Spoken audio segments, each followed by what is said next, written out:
Hey guys, so today I'm filming my Hit It or Quit It Thoughts on Hauls number 4. I'll have my playlist linked up here in case you want to see my other videos in this series. And if you have not seen this series before from me, I was inspired by It's Kirsten and my friend Holly from Miss Hollyberries. I'll have both of their videos and channels linked down below. So basically I'm reviewing products that I hauled approximately a year ago, and the purpose of these videos is that sometimes after you watch a haul, you don't hear about those products again unless they're in a favorites or in empties, but I'm going to be reviewing every single product that I hauled. Some of them I don't have here today to share with you. I either used them up or I gave them away, but I am still going to be reviewing them all. I will have my original haul video linked down below. I did swatch products in that video, so if you want to see swatches, check that video. So I'm going to just get started. The first thing I hauled was a Milani single eyeshadow in Java Bean. I got it from the Dollar Tree, and that was the old Milani eyeshadow formula, not the new Bella Eyes. And it was very pretty and pigmented. It was like a nice mocha color, but it had some nice red tones to it as well. It was very pretty, but it wasn't a must-have for me. I didn't really reach for it, so I ended up giving that one away, but it was a pretty nice eyeshadow. And I think you can still find that old formula on cherryculture.com and maybe on Beauty Joint as well, but it was nice, but I didn't feel like I had to have it, so I ended up giving it away. The next product is the Revlon Colorstay Brow Enhancer. This has been discontinued. I got it from Rite Aid when they had it on discount. I got the shade light brown, and I do have a first impression on it. I'll link it up here. And I had 2 of those and I used them up within 2 months because there's not that much product in it. They're double-ended. One is a brow color, the other side is a highlighter. The highlighter is kind of dry. I did not really like that. The brow color was nice. It was more of a tinted wax. It did help keep my brows in place some. If you do have unruly eyebrows, it's not going to do enough, but it did give nice color without making them crunchy. I did really like the product, but I just ran through it so fast, and it was kind of a more fat tip to it, so it wasn't going to be as precise as something like the Maybelline Define-A-Brow or the Anastasia Brow Wiz, but it was nice. But really it's going to be hard for you guys to get because it was discontinued. Check my first impression to see a demo of it and everything, but it is not a must-have for me. I would not go out of my way to go purchase it again.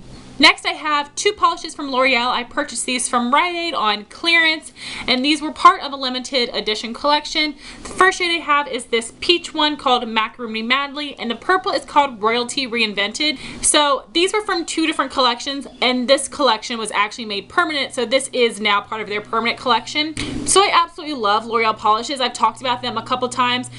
The colors in the permanent line I don't gravitate towards. There's not my type of shades, but I always keep an eye out for their limited edition collections because the formula is super opaque. It lasts a long time, and I just really love the formula of these, and I like the packaging. I think the gold is nice and luxurious looking. So like I said, this is Macaroon Madly, which is a nice light peachy shade. This was 3 coats to be opaque, but it's not that bad. And this is Royalty Reinvented, a beautiful purple color. What sucks about this one is that the brush is super messed up and it has a weird slant to it. I'm not sure if you can see in this picture, but it basically is at like a degree like this. That's how the brush looks. It was just a mishap with this one. I can still use it, but that is a bummer. So from now on, I really am going to be like checking the brushes of my nail polishes before I buy them, just in case there was a little mishap like that. But I still love the colors and the formula, so definitely keep an eye out for L'Oreal polishes and let me know if you have any favorites from their permanent line as well that you think that I should check out. But these are really awesome polishes, and I love L'Oreal polishes in general. The next thing I got was the Maybelline Dream Matte Powder. I got this on sale from Target. So like I said, I got this like a year ago, and the Dream Matte Powder has been discontinued and replaced with the Dream Wonder. I don't understand why that even had to be discontinued. I don't know why they couldn't have just had 2 powders because they are not the same. They are not the same. I've not tried the Dream Wonder powder. First off, there are more shades to choose from than the Maybelline, but there are no shades light enough for me. And the lighter shades are too pink. in the Dream Matte Powder, I was the shade Cream, which only gave off a little bit of color, but it did set my makeup and help keep me matte. I really loved it for touch-up. So if you could get your hands on it, I would say it's worth it. I liked it a lot. I went through it so fast. Like, I felt like for that powder specifically, as soon as you hit pan, you were done within a couple weeks. Like, and it wasn't that it shattered, you just ran through it so fast. I don't think it had that much product, but I loved it, especially for touch-ups. If you try the Dream Wonder powder, let me know your thoughts. I think it probably has a little bit more coverage, but I don't think it is as good for mattifying, and there's no color for me, so I can't try it anyway. But I would love to hear your thoughts on it, because I was very sad, and I know a lot of people were, that Maybelline discontinued the Dream Matte Powder. The next thing that I purchased was a polish from Icing in the shade Frost Yourself, and this is a holographic glitter, but this was a glitter top coat. It had so much of that clear jelly base, which is why I did not like it and I got rid of it. I bought this off a recommendation from my friend Holly, and I've seen her wear it and it looks so beautiful on her. Maybe I just got a bottle that was particularly jelly-like, but I would have piled up 6 inches of polish on my nail to get the amount of glitter that I wanted.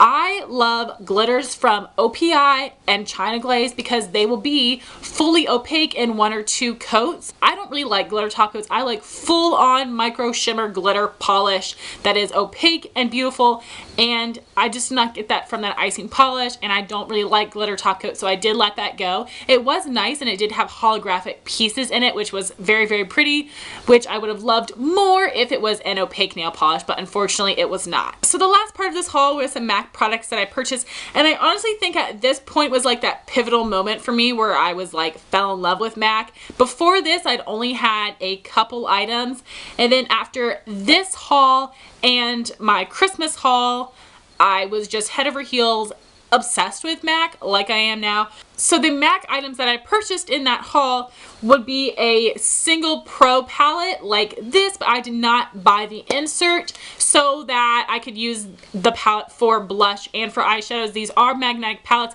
I absolutely love them. I did just film a video on what's in my MAC palettes. I'll link it up here if you're interested so you can see what I've got cooking with swatches and all the details. But anyway, I love these palettes that they have this clear top because I can see all of the products and I'm more likely to use them, and I just love all of the products that I custom picked out for myself and my liking, so I just love having them that I can see them. This is also a magnetic palette, so you don't have to put just MAC products in here. You can put Makeup Geek, you can put anything, any pan product with a magnet on it will work in here, and these are also much cheaper than a Z palette. This palette cost $8, so I was happy to get this, and the products that I purchased to go inside this would be 2 blushes and 3 eyeshadows. The 2 blushes that I purchased would be Melba, which is a matte, and Fleur Power, which is a satin. This says it's a satin, but this is totally a matte. I do have other satin blushes that have a sheen to it. This is full-on matte. But anyway, these 2 blushes are holy grails of mine. They are so beautiful. I think they would work on a wide variety of skin tones, from the fairest of the fair to about medium deep, I would say, and I love them. They're so pigmented. I have to use my Sigma F15 Dual Fiber Blush Brush to apply them because they are heavily pigmented. You need to be careful, but I like that about blush. I love super pigmented blushes. These are amazing to me. These were my first MAC blushes besides my MAC Mineralized Blush in Warm Soul. I fell in love with MAC blushes after trying these. I do think that they are absolute must-haves in my collection, and I recommend them to a ton of people. So I purchased 3 pan eyeshadows. The first one is Omega. So you may be wondering, you just said you bought it in a pan. Yes, I did. When I depotted some of my other MAC eyeshadows, I decided to put this pan in this pot because I use this for my eyebrows. So I didn't want to put it in with my palette.